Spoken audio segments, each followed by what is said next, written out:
অবশেষে পাক ভারত যুদ্ধে নিজেদের হার নিজ মুখে স্বীকার করল ভারত। দেশটির শীর্ষস্থানীয় একজন কর্মকর্তা ক্ষতির কথা স্বীকার করতেই আন্তর্জাতিক অঙ্গন সেটাকে অনেকটা পরাজয় হিসেবে আখ্যা দিয়েছে। অনেকেই আবার প্রশ্ন তুলেছে, তাহলে এতদিন কেন মিথ্যার আশ্রয় নিল ভারত?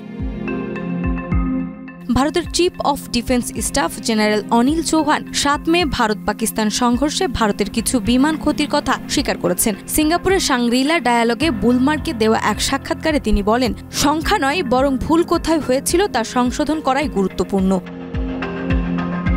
তিনি জানান, সংঘর্ষের পর ভারত দ্রুত কৌশলগত বিশ্লেষণ করে 8 ও 10 মে পাকিস্তানের লক্ষ্যবস্তুতে পাল্টা হামলা চালায়। পাকিস্তানের দাবি অনুযায়ী 6টি ভারতীয় যুদ্ধবিমান ধ্বংস হওয়ার তথ্যকে ভুল বলে উড়িয়ে দেন তিনি। পাকিস্তান বলছে তারা 3টি রাফাল, একটি MiG-29, একটি Su-30 MKI ও একটি হারন ড্রোন গুলি করে ভূপাতিত করেছে। তবে ভারতীয় সেনাবাহিনী তা অস্বীকার করলেও যুদ্ধক্ষেত্রে কিছু ক্ষতির কথা স্বীকার করেছে।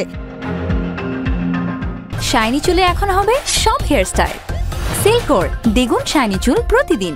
চৌহান আশ্বস্ত করে বলেন, এই সংঘর্ষ কখনো পারমাণবিক যুদ্ধের ধারের কাছে পৌঁছায়নি। দুই দেশের মধ্যে যোগাযোগ চ্যানেল খোলা থাকায় পরিস্থিতি নিয়ন্ত্রণে ছিল বলেও উল্লেখ করেন তিনি। উল্লেখ্য, সংঘর্ষে ভারত 9টি সন্ত্রাসী প্রশিক্ষণ শিবিরে হামলা চালায়। এর জবাবে পাকিস্তান ভারতীয় সামরিক ঘাঁটিতে ড্রোন হামলা করে। পাল্টা জবাবে ভারত 11টি বিমান ঘাঁটিতে ব্রাহ্মস ক্ষেপণাস্ত্র হামলা চালায়।